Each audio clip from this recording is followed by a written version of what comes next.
making the journey. Many of you from a different state? Yeah, this was a first. I was at one point working 3 different cameras and a drone, all at a ceremony, solo. Look at the faces of your family and friends. Now, if I haven't shot at a specific venue before, if it's like, you know, reasonable drive, I'll actually go ahead of time and scout out the venue, and that's what I did with this place. The Manor House in Littleton, Colorado. It is a gorgeous venue. It is an honor to stand here today as the officiant of this marriage. I've had the pleasure of knowing both Marissa and Greg for as long as they've known one another, and I'm fortunate enough to call them both friends. We share many great memories and moments together, from game nights in Houston to weekends in Las Vegas. And I was even present when Greg surprised Marissa at his rooftop proposal last year, surrounded by some of his closest friends and family. Today marks yet another great moment in our friendship, and is a privilege to be part of this next step in their journey together. Marissa and Greg's love story began 5.5 years ago when they met for the first time at a pie shop in Houston. Little did they know that this sweet beginning would lead them to stand here with each So other. this applies to other A7iii shooters or people with a little bit of an older generation camera, Sony camera. They only record up to 30 minutes. So what I like to do when I find an appropriate time between people talking or a complete sentence is I'll actually stop the recording, start it again. I can't remember what the itinerary said on this for this wedding, but just from my experience, the itinerary doesn't really reflect the actual length of the ceremony. It's more of like just a window of time.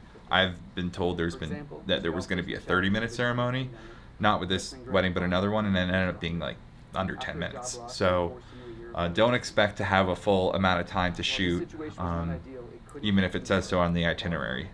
Instead, it only served as a testament to their love and commitment as they travel to be with each other wherever and whenever possible, even if it required a day's worth of travel to India. Another thing that's really important is getting the right framing of the couple and making sure the right people are in focus and those types of things.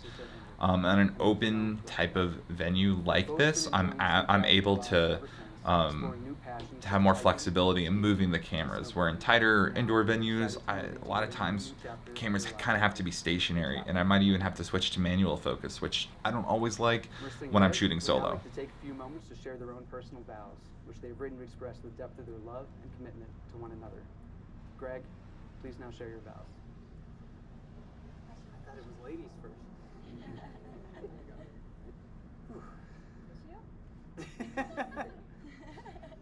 Tissue? Have it on standby. You got one right here. Marissa.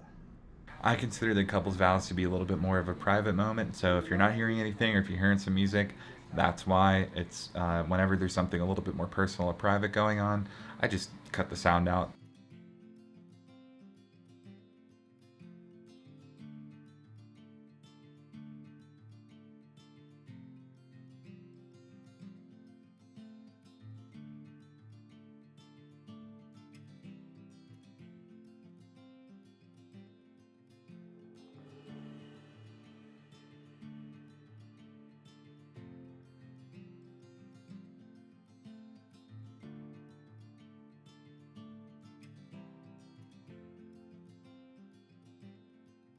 So at this point, I'm doing one of a few things.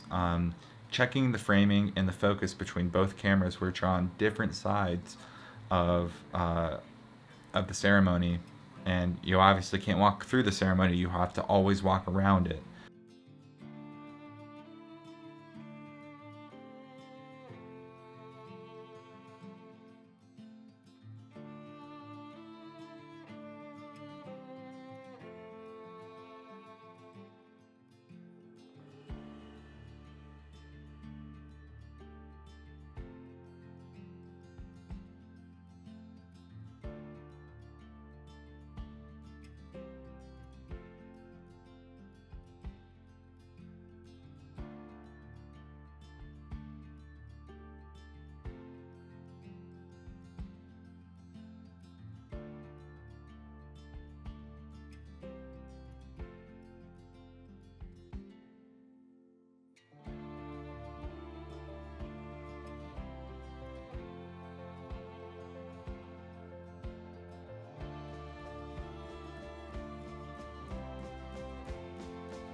For my A cam, I like to shoot in 60 frames per second.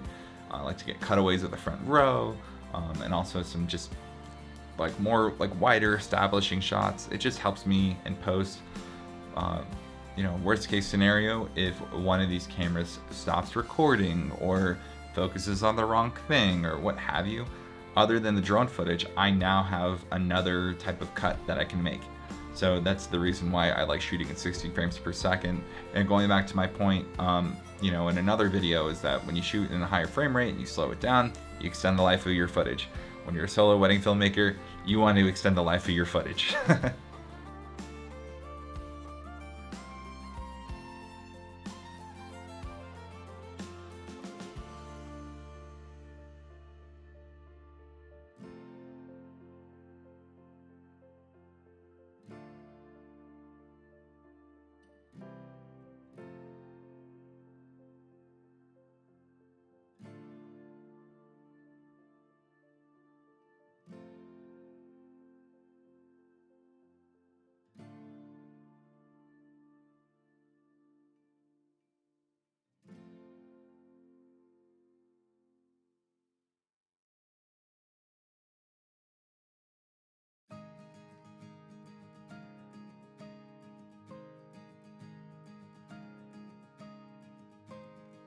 If the time allows it, what I like to do in like the best case scenario is if there's a long enough ceremony, I'll actually move the placement and change the focal length of the camera at an appropriate time, where I feel like I won't miss too much while I'm making that transition.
See how quick that was? That was right between lines he was saying, and it was just a quick stop and go again. I'm just checking the recording time now at this point on both my cameras, making sure we're in a good spot.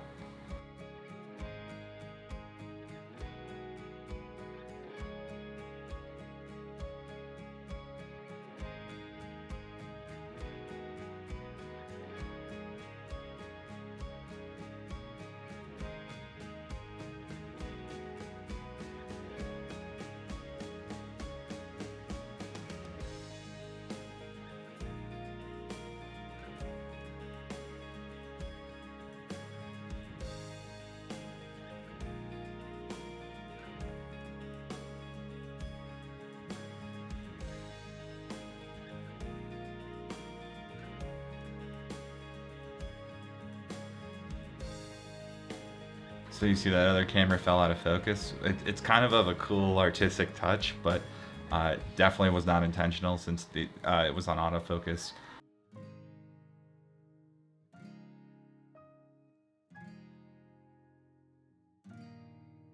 And with that, you let the other cameras keep rolling. You might get the backs of heads or whatever. Your focus is on the couple. Usually they do a second kiss. Here we go, we got another kiss coming.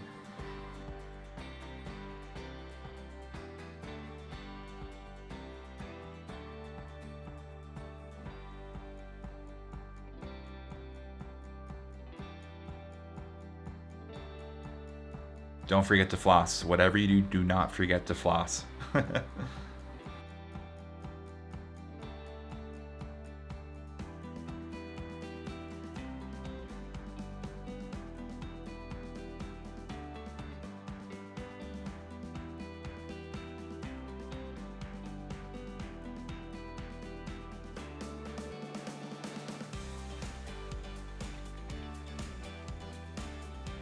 So at this point, I'm just breaking down my cameras and getting all my gear where it needs to be, and that's inside because it's about to start raining.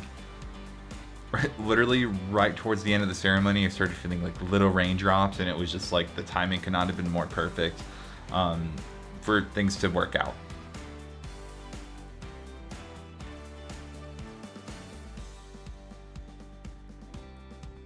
You know, one of the most important things that you should know if you're shooting a wedding solo is to think ahead, right? I have these cameras, I could break them down and just be done with them, but I have one, it's no longer in use where it was, where the couple was, so I just placed it where the bridal party was walking out.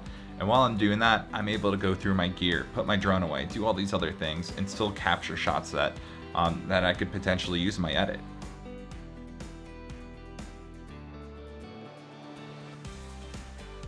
That includes my gimbal shot, my little low angle shot, that epic baby and baby carriage shot, you know, didn't make the cut, but pretty epic, come on.